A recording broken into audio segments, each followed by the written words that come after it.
Is Armand Alice Molloy?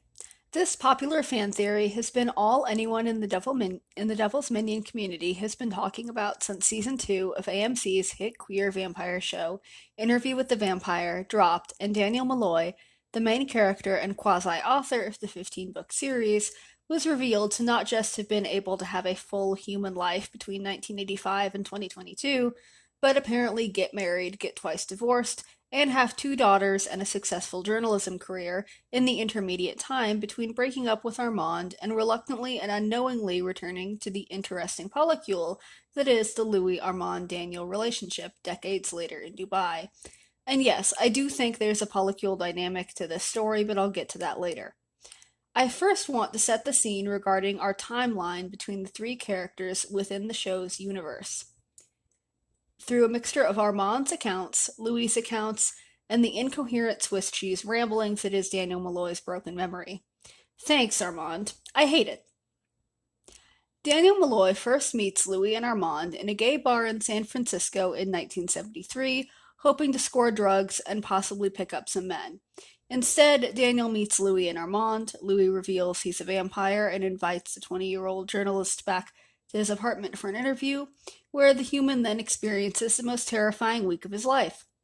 Side note, and this isn't extremely relevant, but I just wanted to add that I'm 90% convinced the only reason Armand and Louis were there that night to begin with was to invite another man into their relationship anyway, as evidenced by the photo album Louis later shows older Daniel in season 2. The only reason Daniel didn't end up like Louis and Armand's past paramours was because Daniel got Louis to open up emotionally in a way Armand hadn't been able to for years at that point. Daniel reconnected Louis to himself again, and if this bumbling human was the glue that kept Louis from leaving him, Armand was going to make sure Daniel never left either of their sides. What I don't think Armand was expecting was genuinely falling in love with him. From there, we lose time for a bit as, after Louis barbecues himself and is carried back to his coffin by an enraged and deeply hurt Armand, we only see Armand and Daniel's interactions with one another in fragmented glimpses, always from Louis's distorted perspective. In the books, after Armand imprisons a Lestat-obsessed Daniel, fully intending to kill him, Daniel and Armand strike up a conversation, wherein Armand and Daniel realize how much they have in common, and Armand realizes that he's finally found someone who can match his freak, agrees to let the human go on the condition that Daniel keep Armand entertained. This interaction begins Armand and Daniel's 4-year-long hardcore BDSM master-slave relationship. In the show, I believe a similar conversation was had between the two men, where Armand agreed to let Daniel live under the condition that Daniel teach Armand to be fascinating in order to convince Louis to stay with him, and through these interactions, both men began to realize how much they had in common and genuinely fall for one another. I think now is a good time to mention Armand and Louis' discrepancies in how long they've been together. Louis says he and Armand have been married for 77 years. Armand says 70, and I think I have an answer to why this is. Much like Lestat burying himself for 55 years under the earth in between being murdered by Claudia and Louis in New Orleans, and ending up testifying at his own trial in Paris for Armand's coven, I think Louis took a similar action in order to recover physically, psychologically, and emotionally from his self-inflicted burn wounds after he and Armand dropped Daniel off at a drug den after the failed first interview. You see, vampires heal very quickly after being taken back to their coffins when hurt, and vampires heal even more quickly when buried under the earth. In the meantime, Armand either sat around bored waiting for Louis to wake up until Daniel reemerged in his life in 1981, trying to find Louis and instead finding Armand, or Armand and Daniel began their relationship early, making the show's Devil's Minion timeline even longer than the books. Armand doesn't count the time that Louis was underground into their time together, and Louis, not remembering the full context of why he and Armand weren't together for 7 years, probably through a mixture of his own trauma and Armand's gaslighting, doesn't notice the discrepancy in the timeline to begin with. Now, back to Daniel and Armand's relationship and why I think Armand is Alice Molloy. Through a mixture of Daniel's books and scattered memory, we know that Daniel proposed to his pregnant first wife, Alice, in 1985. Daniel had reluctantly become sober. His career was taking off, and he wanted to prove to the woman he clearly loved deeply that he could be a present and stable husband and father.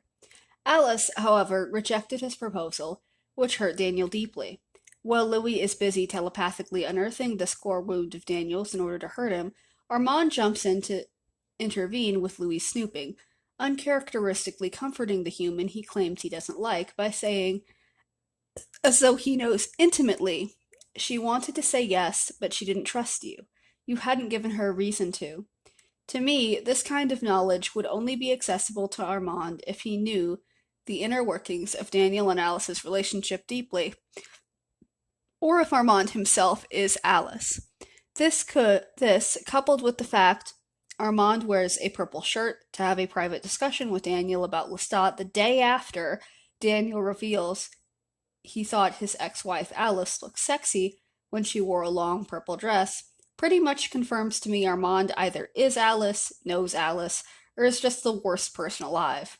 Additionally, Daniel already has a daughter by 1978, as Louis uncovers in his memoir, revealing that Daniel's memory has always been faulty. And since we're on the topic of Louis, I think now is a good time to mention the potential polycule dynamic at play here, because despite all his passive-aggressive brotherly bitching, Louis does genuinely care for Daniel, and I don't think he has any problem with Armand and Daniel being together, and I'm of two minds as to why that is.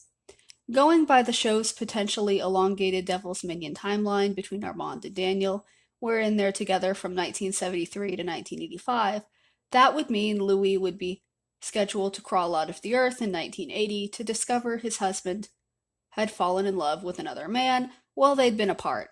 Realizing this man was Daniel, and seeing how happy and in love Armand was when around him, and vaguely remembering Louis' own emotional benefits when around the young journalist, I think this would meet with the vampire's approval rather than vexation. I imagine the three men live together peacefully at Trinity Gate in New York, which is absolutely the apartment old Daniel still lives in the current timeline, and Armand definitely still owns, until 1985, when their throuple imploded to a mixture of Daniel's insecurities at being human and potentially still using drugs, while feeling immensely guilty at documenting the AIDS epidemic up close and personal while going home every night to his vampire boyfriend and best friend. Armand's adamant refusal to turn him into a vampire while he was still so personally dysfunctional only compounded the situation, and Louis just wanting to avoid the entire situation in classic avoidant Libra fashion and not intervene eventually ended it. Alternatively, if the 4-year book Devil's Minion timeline is still present in the show, and Daniel and Armand were only together from 1981 to 1985, a lot of the core aspects of this situation remained fundamentally the same, just that Louis would be there a bit earlier in the timeline and probably have a bit more to say in the overall dynamics of their relationship, including if he'd be involved at all. Regardless, I do think that Armand leaving Daniel and the events surrounding it was the last nail in the coffin of whatever was left of Louis and Armand's relationship, as well as any sense of happiness either of them felt for the next 49 years. I also want to talk about Roman Weiss Publishing, the publishing house that gave Daniel his big break as an author in 1985, and Daniel's abrupt and unknown change in publishers with his subsequent novels after this point.